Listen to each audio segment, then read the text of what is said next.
Welcome to the Mandalorians Explosion Network's Aftershow, breaking down, discussing, and reviewing each episode of the Disney Plus original Star Wars series, The Mandalorian. My name is Dylan Blight. Joining me, Ashley Hobley. Hey Dylan, excited to be here for another great episode in which the Mandalorian just kills everybody. Sort of. But does really. he? Really? Does he though? Doesn't kill anyone. A whole episode. Should have. Just droids. Should have taken Bill Bird's head off straight away. Jesus As soon as he dropped Baby Yoda, he should have gone, taken his flamethrower and just set him alight.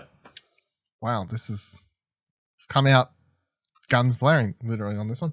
So this week's episode was called The Prisoner, directed by Rick Famuyiwa. Did we solve how to say his last name yet? No idea. Oh my God, I feel so bad I can't say it, but Famuyiwa is how I'm going with. It was written by him and Christopher Yost. Yost. There we go. It's one of those weeks. The synopsis I wrote down for this week's episode was the Mando attempts to make some coin and does a job for some old crew members that goes bad when they turn on him. So what were your overall thoughts other than kill Bill Burr, kill Bill Burr, kill Bill Burr? Do you have any other thoughts? And there was any moments that stood out to you, favourite moments this week? I mean, it was a lot of fun. Obviously, we get to see the Mandalorian actually fight and shit. You know, not that he hasn't done that prior, but I feel like there was more fighting and like that kind of stuff this episode. There were hints at like his past and that kind of thing. He clearly was involved with these people previously. But I've got some questions about that and what that kind of thing. But yeah, I enjoyed it. You know, I didn't see the double cross coming, so that was a bit surprising. Yeah, all the way they were going to double cross him, and yeah, no. And they got him in the end, so. Yeah, that's important. Very satisfying. This is top 3 episodes for me. I really, really enjoyed this one. I just thought it was all out, a lot of fun, great cast, lots of different characters that I really enjoyed.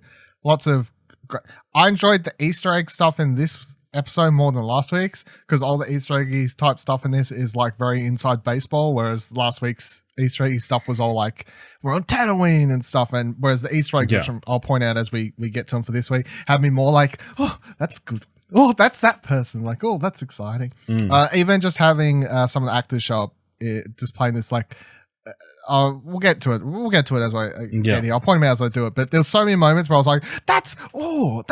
And then, I just thought the action was really good. It was shot really well. That one specific moment at, like, the end where the lights are flicking on and off as the Mando walks up, I was like, that's badass fucking that's cool. shot that's happening here. Having actually, like, several different kinds of aliens in this and, one human character amongst the whole thing. So I thought that was also really good. Funny. Thought it was quite funny. Had jokes at the expense of all sorts of things. I really enjoyed it. I'd have this one in my top 3 for sure. I thought it was just a blast. From what I've gathered, once again, the internet isn't a huge fan because it's quote unquote filler once again, but I don't feel like we need to go over that every single week. But I don't think this was I'm seeing mostly positive about this episode, I think. It was okay, but it was still filler. Can we get back to the real plot? I feel like that's a hard... People are like, yeah, it was good, but... filler. It's not filler. He's getting money.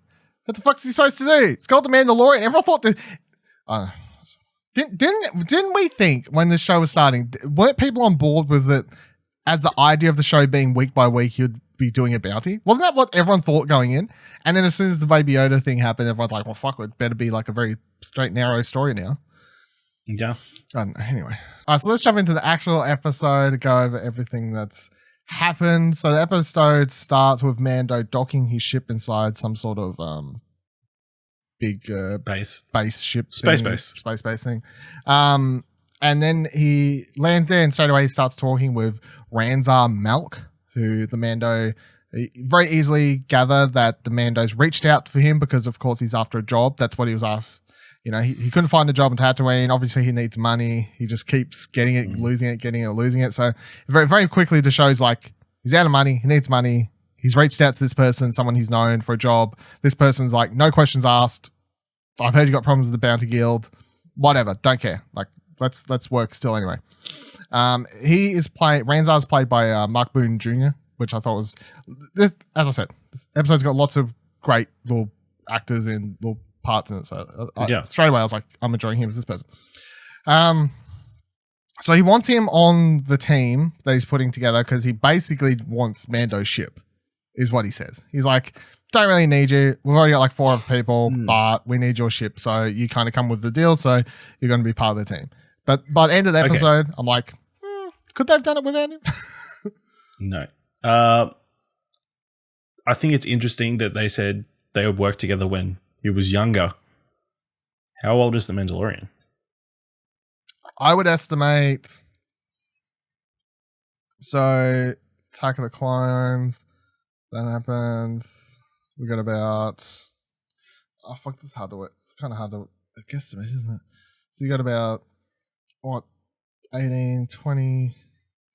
He'd be about between 30 to 40. Mid 30s to 40s, I guess, would be my guesstimate.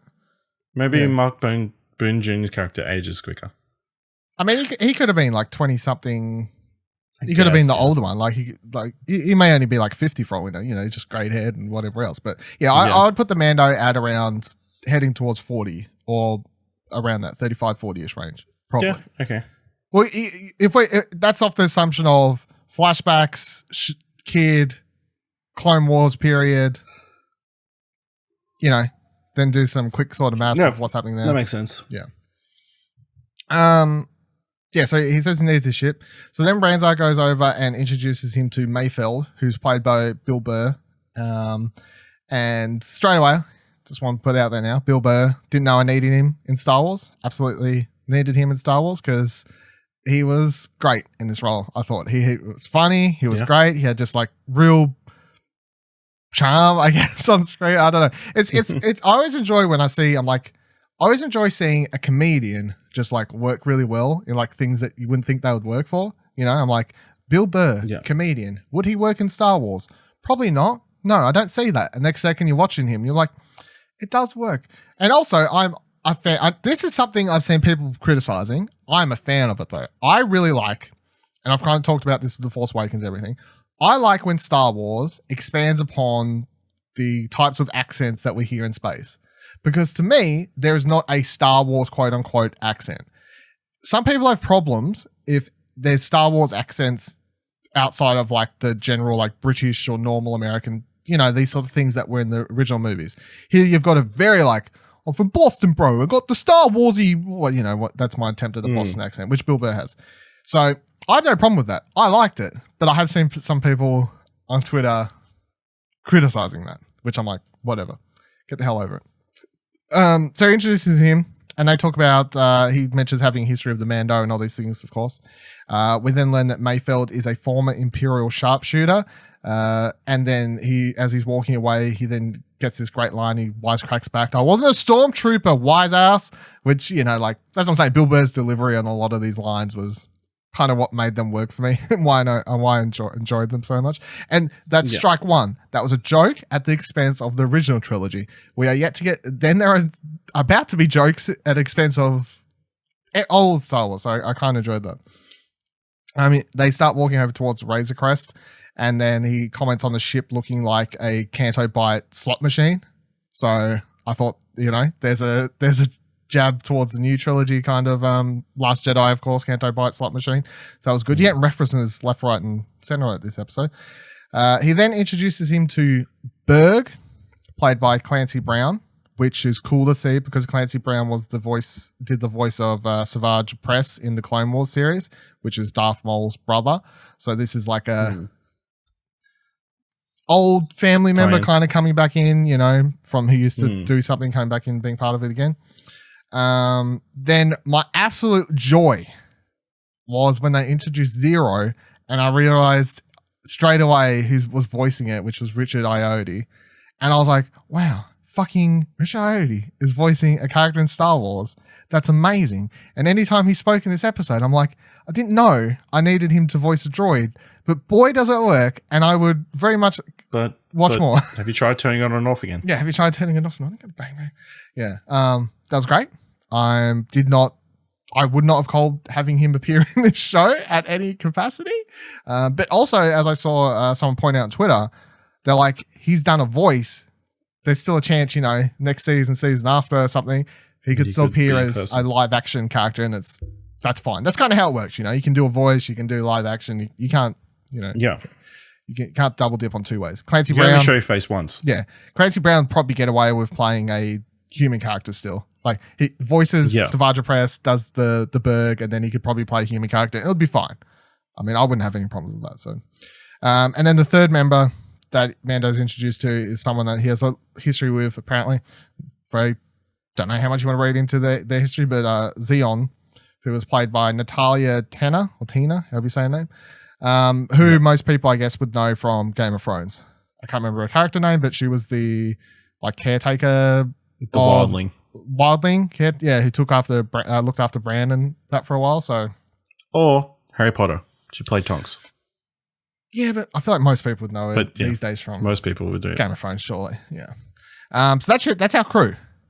Robot, droid, Berg, Clancy Brown, Richard O'Reilly, Twi'lek. Perform a robbery. And they're gonna, their whole plan is they're going to break into a max security New Republic ship, which is basically a prison. They want to get in with a short amount of time before it jumps to hyperspace. How they know when it's going to jump to hyperspace, I don't know. But jump in, find a prisoner in there. We don't know who they're after, but they're after a prisoner. And apparently the ship's supposed to be nothing but security droids.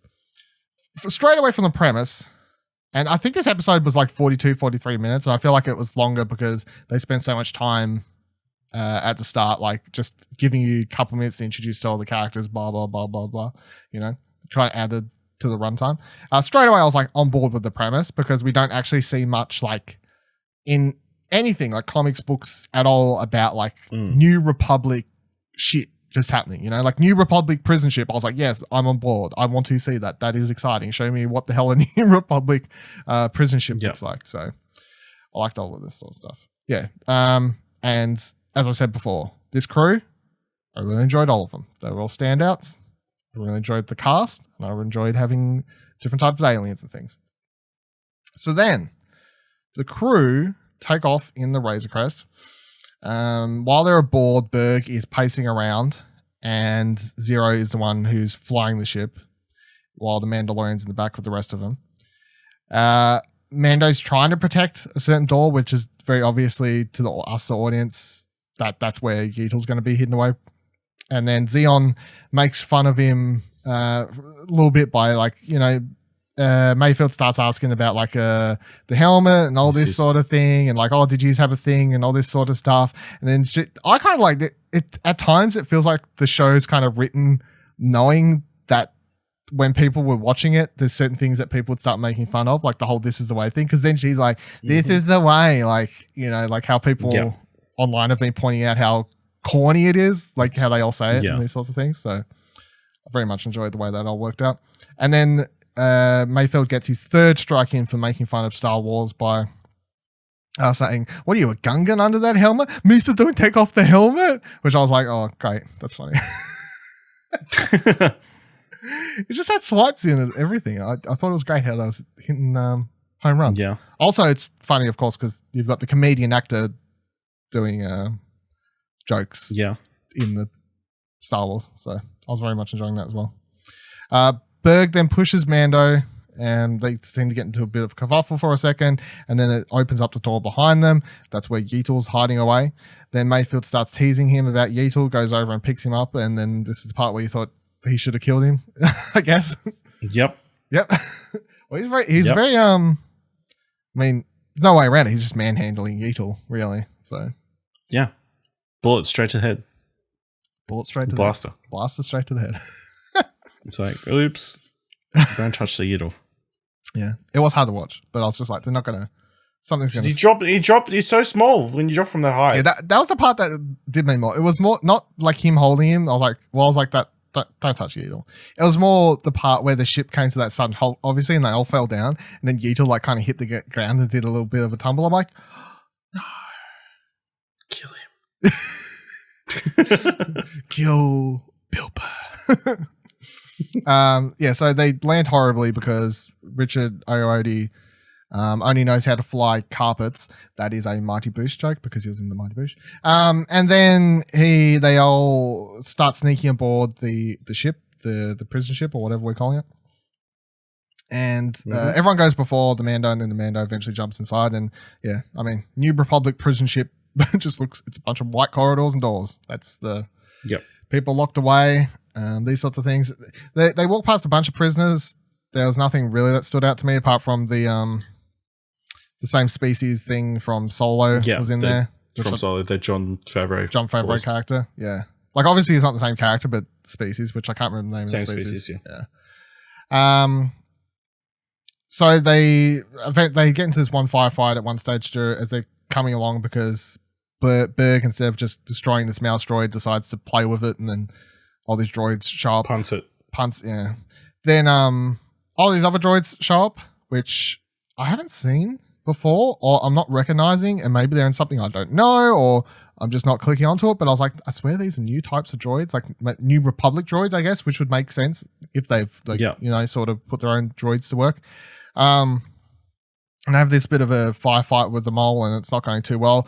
Mando's smart enough to sneak up behind them, and then he gets this whole action sequence where he takes them all down one by one with no one else giving them a hand, of course, which was a cool fight. They're all dicks. Yeah, they're all dicks. Well, I mean, thinking about it, they obviously would have been very happy if they'd killed Mando. Then they would have just finished up the job, I guess. But he died, yeah. Once they take care of that, though, then they go to the communications room or security room, whatever you want to call it. And inside there is one New Republic soldier, a real human soldier, which is not supposed to be on the ship, of course. So everyone starts freaking out. This was also I didn't recognize him straight away, but as soon as he started talking, I was like, oh, that's Matt Lantner. Matt Lantner did the voice of Anakin in the Clone Wars animated series. So there's another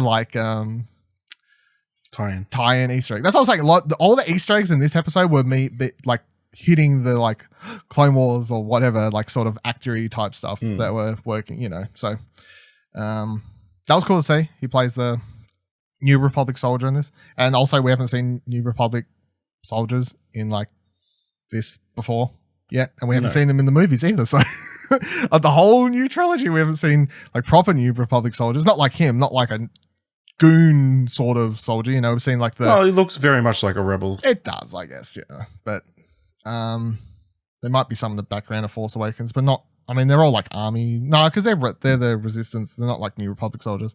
He then pulls out a communication device as Bill Burr's making fun of him. Instead of just shooting him in the foot or punching him or whatever, has to make fun of him.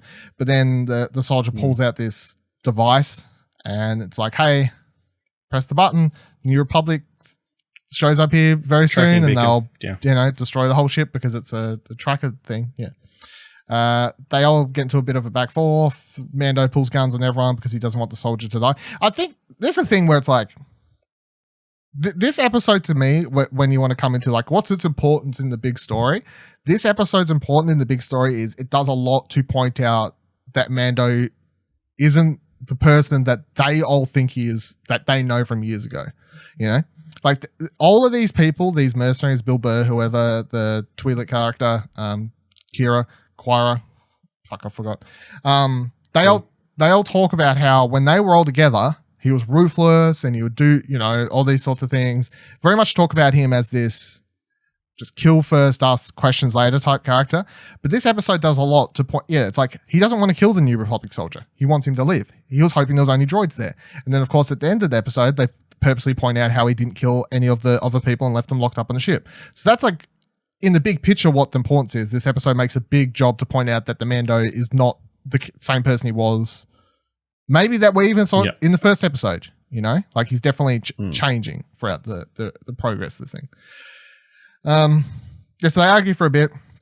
Then Xion throws a knife because that's her thing. She has these knives. Daggers, I guess, whatever. Daggers. Throwing daggers, yeah. And she kills him, but as he goes down, he activates the device, though, so they then get told by Zero back on the Razor Crest that they have 20 minutes on the clock now to find the person they want to and to get the hell out of there. So they start running go find the prisoner after. Berg runs into some droids. This time he actually handles them because they're not tiny and they're actually big. Mouse droid, fuck with it. Big giant droids, I'll pick it up and chuck it into the other one and smash them all around. Either way, it looked cool to see Clancy Brown throw around some big ass droids.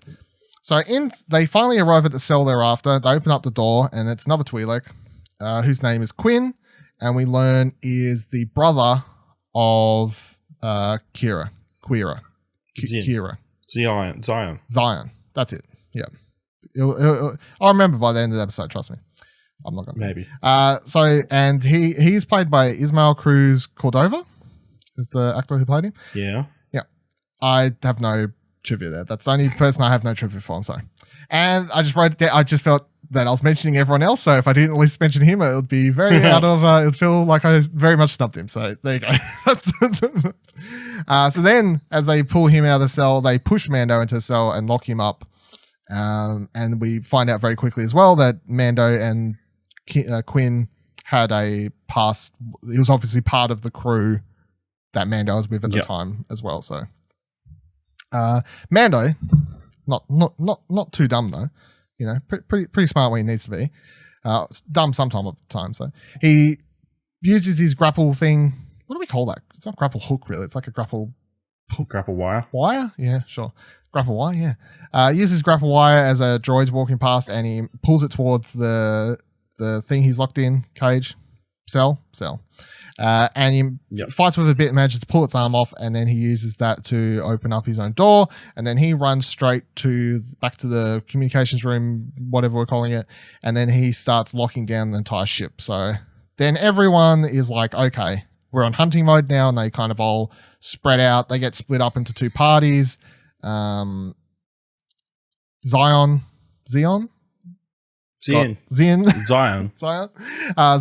and Burr are trapped on one side of the door, and then you've got Bill Burr and Quinn on the other side who start just heading back to ship anyway, because apparently he's very happy to leave his sister behind. Zero fucks given by this guy. So very nice family, as Bill Burr says. By the way, Bill Burr is just called Bill Burr now. Fuck what his character name is.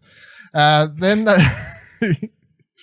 Mando then like hides above in the comms room, and then as Burr enters, he does something very silly, which I thought was very silly as soon as I thought he was going to do it, which is that he attempts to just choke him out, but then I'm like, he's just going to pull you through, and he does. He just pulls him through the fucking Should he use like a pulley system? I was like, the dude's like, he's a big freaking thing. ain't gonna work. So they get into a bit of a fight, and definitely the longest fight. Everyone else he kind of handles a lot faster, we see, but yeah, him and Burr get into this fight, smashing around, all these sorts of things. They have a callback to the first episode because I figured it was a callback to the first episode. That's why I took it, where he tries to shoot the door down on Burr, but instead of like cutting him in half, Burr just stops the first door and he's like holding it up, and then Mando's like, okay, well, I'll close the second door, and I mean they don't show it, but that smushed his head, surely. Sure. I mean, or smashed his head. Smashed something, bit, but yeah, I mean, I don't know how it works out with him at the end being there, but in my mind I was like, don't really know how that works, but anyway, they cut away. Who am I to question? So Quinn is then at the entry to the Razor Crest, and he attempts to talk. Oh no, I missed. I jumped ahead. There's 12 people. I forgot to take them down my notes. Bad notes. Bad Dylan notes. Bad Dylan notes. Bad naughty. On the Mando finds the other two on the ship first. So he bumps into Xion. Yeah, bumps into Xion. She's like throwing the knives. Yeah, he's running at her. Yeah, has a whole knife. That was very meh. Whatever. I was like, I mean, she looks cool throwing knives or whatever, but it was the least like exciting fight moment out of the three of them. And then with Bill Burr, you get the cool one I mentioned at the start, which is that he creeps up on him as the lights like changing in the background. Very like horror movie-esque, I guess, with this person creeping in the background. And then in between all of this, we've had this kind of cutting backwards and forwards with Yeatle on the ship, who has come out of hiding, wandered into the cockpit, said hello to Zero. Zero's gone, I need to kill it. I need to kill it for reasons unknown to me. But as he pulls out his gun, Yeatle then disappears, and then we get this whole like cat and mouse thing between him and Yeatle. Lots of shots in between the Mando fights where it's just showing Yeatle like hiding behind this like crate or whatever, being like, being all scared, just hiding away. And it's like, yeah, that was good. Very little Yeatle, but what we did get was cute nonetheless. Adorable. So, yeah. So then Mando He arrives right as Quinn is on the ladder about to head up to the Razor Crest, and Mando's like, hey bro, I got guns. Where you going? What's happening here? And then Quinn attempts to talk him down. He's like, aren't you a man of honor? All this sort of stuff. And he says, your job was to deliver me. The job can still work. Deliver me and you'll still get your payment. Don't care about the rest of them. Blah, blah, blah, blah.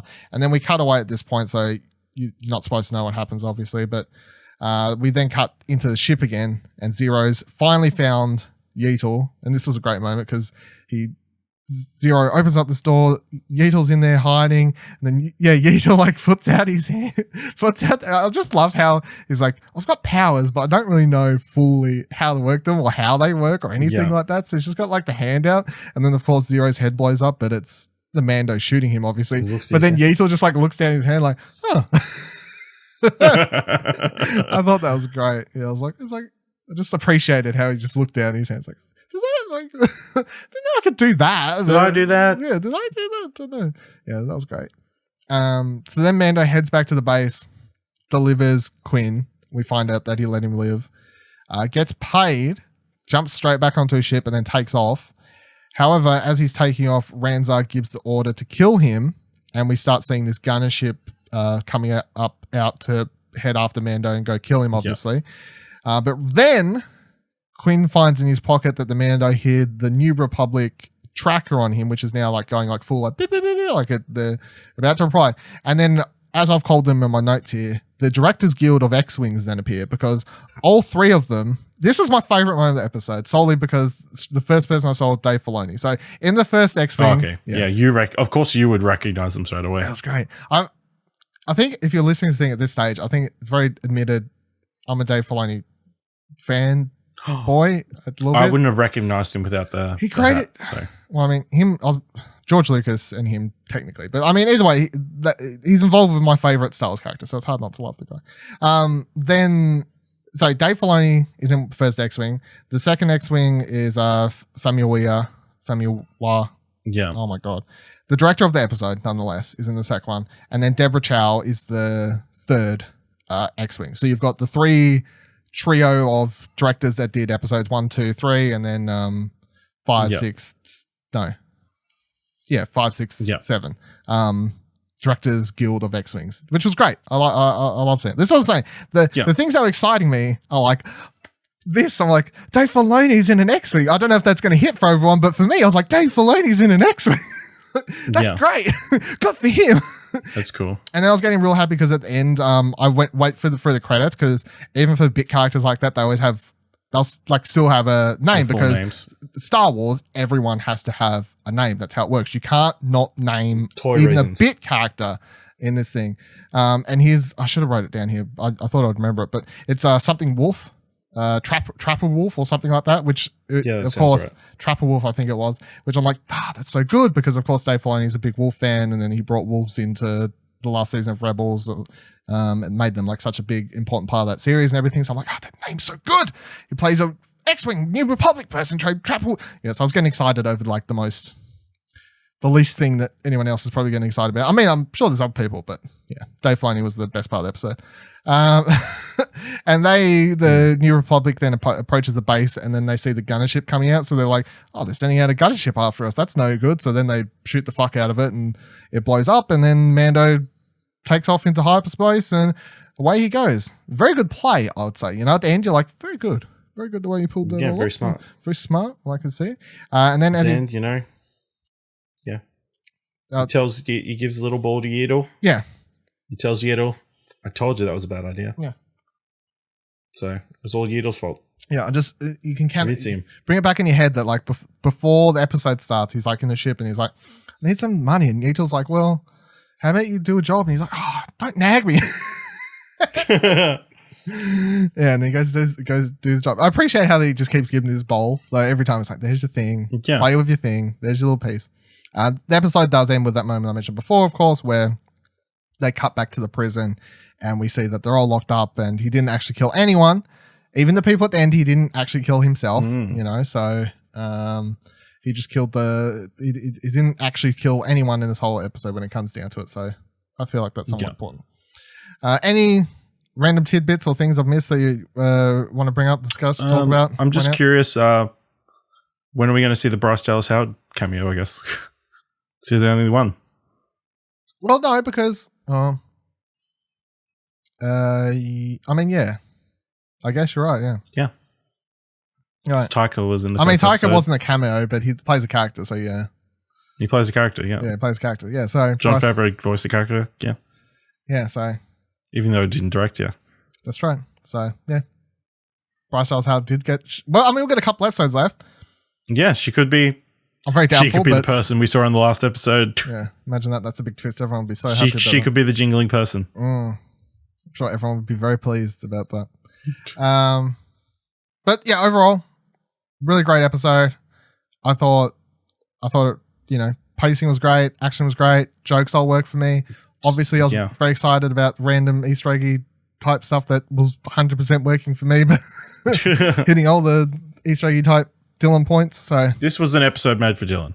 I do want to bring up one point that I've seen a lot of people online saying. I've seen a lot of people on Twitter this last week saying that this episode felt like a Doctor Who episode. Yeah, kind of. Yeah. I mean, I don't really get the analogy because just because it's very small. I know, but there's like lots of there's heaps of just corridors. Doctor Who was full of corridors, so yeah, I guess. But like, there's so many space shows. Like, wouldn't that analogy work for so many random serialized like kind of space shows? Like, Star Trek feels like Doctor Who. Okay, like I don't know. It's all the same, I guess. But next week's episode, again, we mentioned this last week or whatever it was, is out on Wednesday. We're presuming 7 p.m. usual time. I'm hoping they'll announce or something that will drop earlier, just because 7 p.m. is like a weird time, especially for people in Australia going to midnight releases, because it's like, okay, well, I watch that. I mean, obviously there's time, but I'm still just like, I would rather more air for it to breathe, like I'd rather a bigger gap between watching Mandalorian before watching Rise of Skywalker. So, but if it does drop at 7, whatever it is, I'm hoping that there's not a big tie-in to Rise of Skywalker, because then it's kind of going to annoy me that if there's a big tie-in, we didn't get a chance to talk about it on this and like theorize a bunch of bullshit before Rise of Skywalker. You know what I mean? That'll be kind of annoying if that's the way it goes, but oh well. I don't think there's going to be a huge tie-in. It's just I've seen a bunch of people this week. No one's going going to be able to watch it on Friday. I've seen. I don't think the only rumor I'm buying into, and I don't think this rumor is based on anything other than people like coming up with a plausible thing that would make sense, would be that he possibly the next planet he goes to is Jakku, and not like there's a big tie-in like character-wise or anything like that, but it's just like, oh, it's Jakku. Yeah, like there's a Jakku. That's the planet he ends up on. You could have him talk to fucking Unclad Plot. There's your tie-in. I don't know. You know what I mean? Or he runs into Maz Kanata. He delivers Rey to the planet. That's his package. Maybe wouldn't that be crazy? There's your answer to everyone's questions. Yeah, that's the ship you see taking off in all those flashbacks in Force Awakens. Yeah, the Razor Crest. Your head's like, I mean, but actually, it could work. Well, that'll do it for this week's episode of The Mandalorians. Good episode, just not a lot to really theorize about or much, discuss really, but that's fine. Stuff happened. Yeah, stuff happened. It was good. I liked it. Good stuff. You can find the show on explosionnetwork.com, of course, youtube.com/explosionnetwork for the video version, and all good podcast services, including Apple Podcasts, Spotify, whatever you'd like. You can also find our Star Wars podcast, All Around Explosion, which this week will feature an episode where we discuss The Rise of Skywalker, because in case you didn't know, that is out on Thursday, 12:01 a.m. In my mind, by the way, as a side note, I had it set. I have like this app called Days on my phone, which I use to like count down to events and shit like that. And I had it set for Thursday for Rise of Skywalker. And then I was like, but no, it's Wednesday I should have it set to, because once I fall asleep Tuesday and wake up Wednesday, that's it. You know what I mean? Like I'm not sleeping again. So you're not going to take a nap? No, fuck no. Full hype mode. I can't sleep. No, I can't take naps. I'm not old. I'm not your age yet. I don't take naps. No. Well, I start work at 7 o'clock in the morning, so yeah. I might You need to take I'll a allow break. you to have a quick nap. I'm probably going to sleep. I'm going to wake up at like a normal time and then go for my drive down the Hobart and do what I need to do. But yeah, I was like, I can change the app. Caffeine filled. Yeah. I took the app back a day and then I was like, oh, it's closer now. Ooh. And I could allow myself to do it. Yeah, it made sense. So go listen to that, of course, later in the week. They'll probably be up Friday or something. Whenever close. Follow Explosion Network on Twitter at ExplosionPod to find out all these things, including when the hell the Wednesday Mandalorian episode will go up, I guess. And you can follow me on Twitter at Vivaladil, VIVALADIL. You can follow Ash on Twitter at Ashley Hobley, ASHLEYHABLAY. And until a couple days, maybe, I don't know, we have spoken.